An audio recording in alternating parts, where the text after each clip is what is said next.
And we see the trend of the women rappers rising.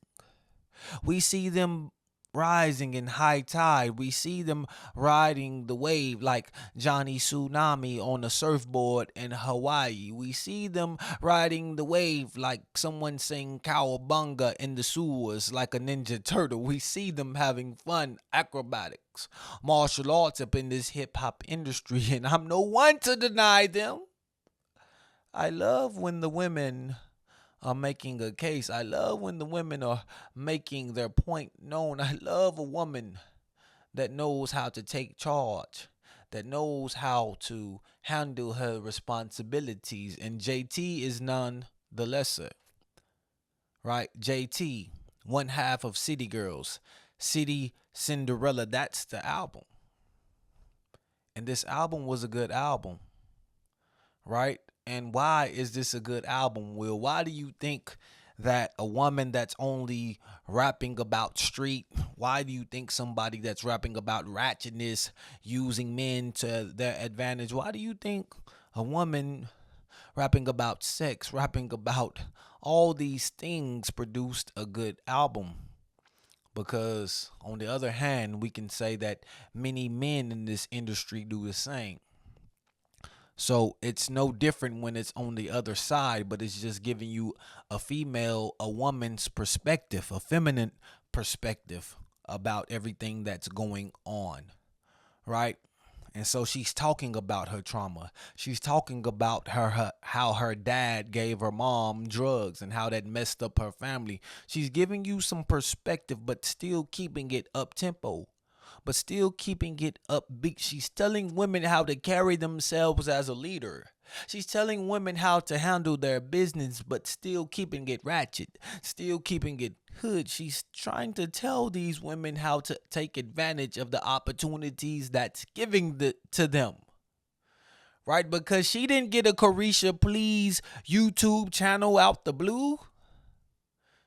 Little Uzi held her down, but he wasn't giving her any platform for her to voice her opinion on things, to interview people. She wasn't doing anything to give her rise in her celebrity. All he was doing was being a man taking whippings on the BET red carpet for having some type of look at Ice Spice.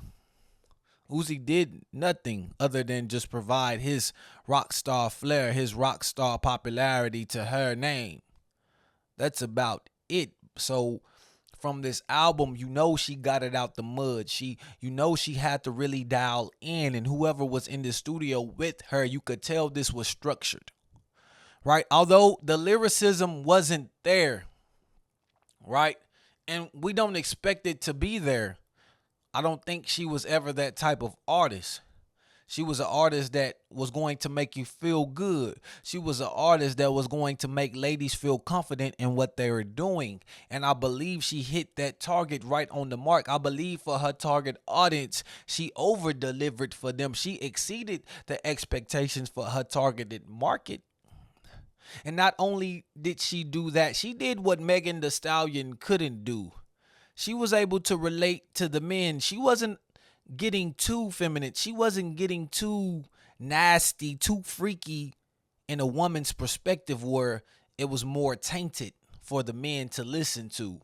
She was able to get up in that hustling bag. She was able to get up in that trapping bag, using the nostalgic, you know, rhymes, flows, production as our great young Jeezy, right? Because a lot of people have compared this album and the music to the earlier Jeezy, and I can hear it. Oh, I can hear the what they're saying, because this reminds me of Jeezy and the way that she was able to put this album together. It was structured, it was tailored for her. Whoever was producing this music knew that the production had to be so great that all she had to do was give it her swag, give it her essence, give it her personality, and it was gonna make the track work. It was gonna make the songs work. And that's why she capitalized on this album. That's why this album is good, because nobody was really expecting her to deliver a solo project to this magnitude. But I feel like she over delivered and exceeded the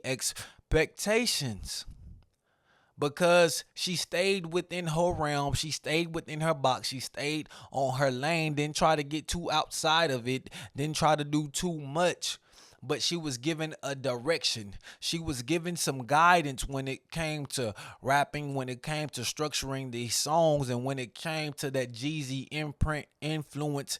And it was giving her own taste, her own style in the women's rap game. And I believe now that we got that. And the production, I believe that the production did carry this album because the lyricism couldn't.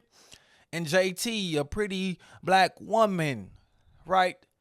Even with her features, even with her persona, she couldn't carry this by herself as well. So the production zipped her and her lyrics up in the backpack and said, let's go on a walk. Let's go on a trek. Let's go on a run. Let's go on a sprint and not for a short time. Let's run for the long distance. And she did that on this album.